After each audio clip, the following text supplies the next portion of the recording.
Hi everybody, it's Lisa from Lisa's Paper Passion. Oh, I forgot to put my channel sign out. Ta-da! I haven't used it for a while, and that's because my desk was a mess once again, and I had to clean it, and so finally I have room, and I'm kind of recording in a different spot today on my desk. I'm using my tablet. I was using my phone, and I switched it to a newer phone, and it was kind of filming sideways, and I didn't like it. So I know this is like really up close, but I like it much better than the other one. I'm going to move back my tablet a little bit. I love recording on my Samsung tablet. So anyway, that was my channel sign. I do have some project shares to share. That sounds kind of weird, but I had purchased some card backgrounds. Let me show you. I purchased it, I can't talk, from Amy, my Sophie Rose, and I don't do haul videos, as you know, so I'm not going to show you what everything I purchased, but I wanted to show you these two because I love it. I mean, I have bought Tilda paper before, but these are perfect for making cards because sometimes the Tilda paper is gorgeous and is wonderful for paper projects, but these, when I saw these, I was kind of, I was like, I don't know if I want them, but then somebody showed them and how they used it, and I loved it. And I'm not going to do a flip through, as again, this is not a haul video. I don't do haul videos. Sorry, I have to say that a million times, but I strongly feel about that. But anyway, I love these because they're perfect. They provide a wonderful setting, and when you use it, like I'll show you, as a card, as it should be, because they're card backgrounds. It comes out to be a 6x6, and they don't come with envelopes, but it's very easy to make one if you have the envelope maker, which I'm trying to find in my. So We Are Memory Keeper's envelope maker. This is mine. Actually, it says Stamp It Up, but they make it for Stamp It Up, and it's the same thing. It's just a Stamp It Up on it, but it's the envelope punch board. And it's really, really easy to make envelopes, and I used, let's see, I did the 10 by 10 paper, so it came out to be a little bit more than 6x6, but I wanted it that way because I didn't want the card to fit really tightly in the envelope because I add dimension, as you saw, to my card. So anyway, that was a quick little tidbit. I'll put that away. But this one's just called card background. There's really no name to it. And then I also got this one because Amy had a great deal, and she had a coupon code as she's trying to empty these out from the stock. I don't know if she has any more, but I'll put a link to her store and you could see if she has any more stock. But this one's called the Summer Fair, and Tilda font is kind of funky. Even in the Tilda books, as I make Tilda dolls, sometimes it's kind of hard to read because that looks like G to me, but it's an F. So anyway, so I was inspired with these card backgrounds to make some cards. And this was the first one. I'll put it down so I don't make you dizzy. I love dress forms. Anybody that knows me knows that I love dress forms. So these little dress form cutouts are from Gladys's store. This is not going to stand up, so I'll put it back here. Gladys sells these mini dresses, and I should have had everything ready when I was doing this video, but I kind of just decided at the last minute to do it. But she has these mini dresses that she sells, and they're really, really cute for card making. Yes, oops, I'm opening the package in the background. They're cute for card making because you can cover it, you can easily fussy cut them and cover them with your favorite paper. In this case, I used Tilda paper. I was trying to pick some off the floor. So anyway, these are it. Coming from the back. She has really good deals on these, and they're chipboard. They're not like really. Some of them are the thicker chipboard. I'm trying to see, and some of them, actually, this is kind of probably lightweight chipboard. But anyway, these are really cute to use on cards. This is one of my favorite ones. So that's what I did. I covered her with Tilda paper, and then this is a I have to bring it up close. This is a green crocheted heart that I made, and I put this little resin piece on top of it. I had to give her a necklace. And then here on the bottom, as you can see, the paper is so beautiful on its own, but I wanted to really bring out the bouquet that was on the card background itself, so I added some more little flowers. And I remember, I think these little ones from Archana store, if I can remember correctly. I try to remember everybody and give everybody credit, but sometimes I don't remember. And this is just a doily piece that I had, that I covered the chipboard piece. And see what I mean by the inside? If you use, you can use a regular Tilda paper for this, but this provides you more of a muted background. That way you're not fighting with whatever the pattern is. If you would, like say have like regular pattern like this, it'd be kind of hard to write sentiments in there. So these are ready to go. I put my especially for you by these. I love that stamp. I've had that stamp for a long time, even before everybody started using their stamps. But anyway, so that was one card. I'll put that aside. And then this one is a different one. I'd actually made 3, and I didn't videotape it or take pictures. One went out in the mail to a new crafty friend. So I had fun making this one. I just used a doily background, and I made my own resin frame. And this little ballerina girl was sent to me by Amy. Every time you place an order with Amy, she sends you a pack of goodies. Let me show you one, like something like this. It's so cute.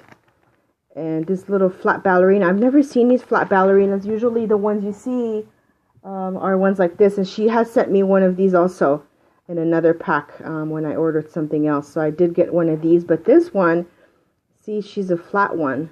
And it's very, very unique. I've never seen that before. Excuse me. So anyway, I try to use up all these little goodies that she sends. I love these little millinery flowers and little goodies. So I'm not going to open that up right now because I like to keep those things special and unopened.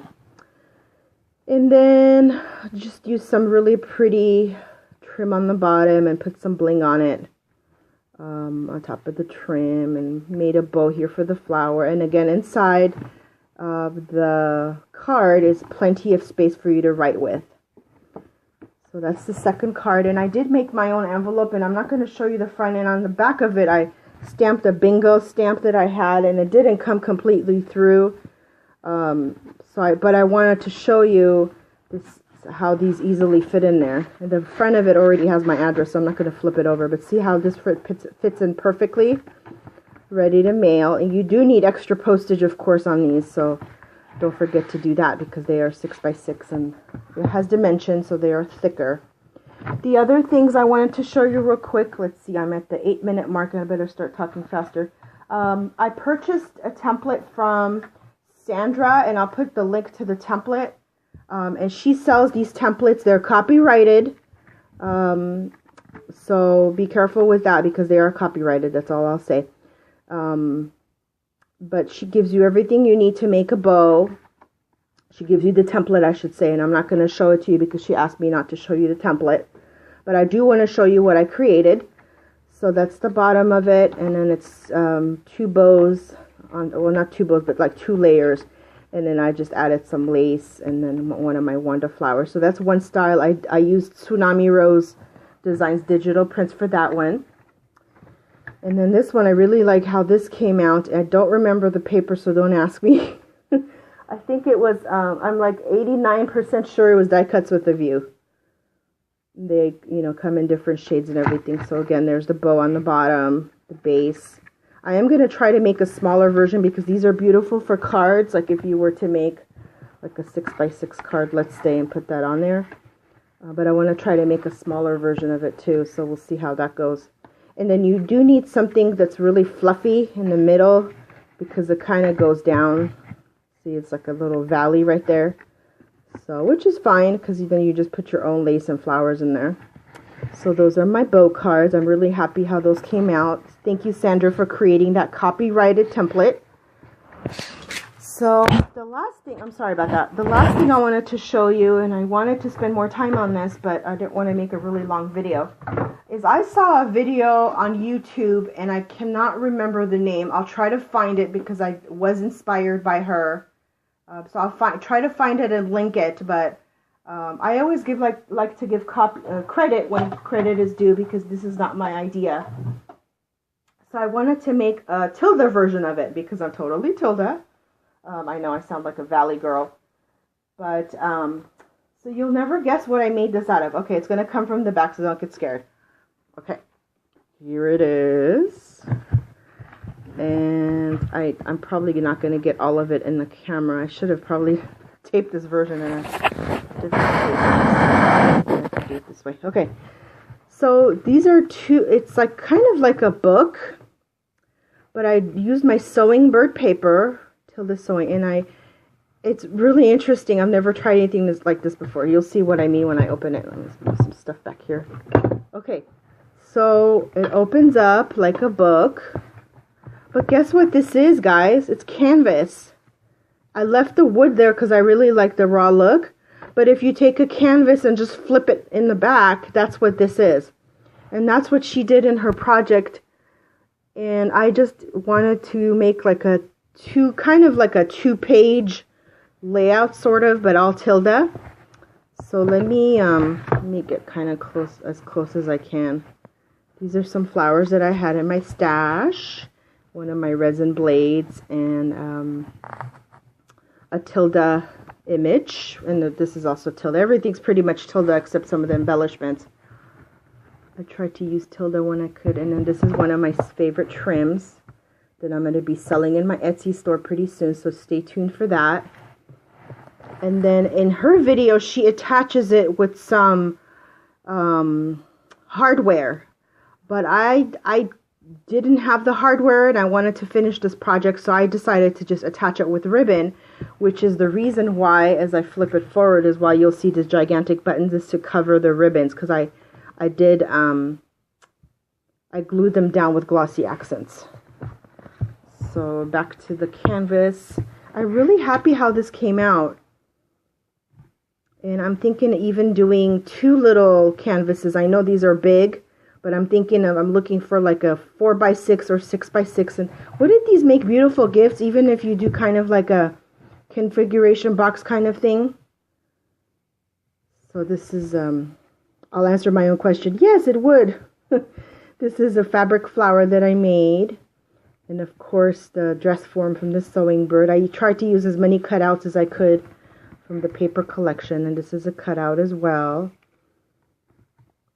And there's a little sewing bird lady image right there. And let me flip it to the back. This is the back. So my Tilda has a crown. I don't remember who made that for me, but I really liked it. She has a little bow in her hair. Some resin pieces that I made. And that's it. I mean, it didn't take me forever. I did edge use the Prima chalk edgers for the edges. I didn't want to gesso it or paint it. These little guys or girls, whatever you want to call them, they're wonderful for just, you know, edging. Actually, this is the same color that, see, I use this so much, it's like gotten grungy. That's what I use to chalk the edges. And I wanted to, you know, this was, you know, a Tilda, so it's not grungy or anything, so I didn't want to grunge up the edges, and but I did do the edges everywhere I could, and then put the trim on top of it. So hope you like my little, I don't even know what to call this, a canvas fold-out project, I guess. But I'll try to find a link to how she did it, and maybe it inspires you to do yours a different way. We're all unique, and we create things differently. That's what makes us artists, right? So anyway, thanks for stopping by and watching my video. Hope you're having a wonderful Monday. It's Monday. And have a blessed week. And let me know if you have any questions about my videos, the content. And the only thing I ask is please subscribe. Tell your friends about me. And I will be having a giveaway soon. Woohoo! So take care. Bye, everybody.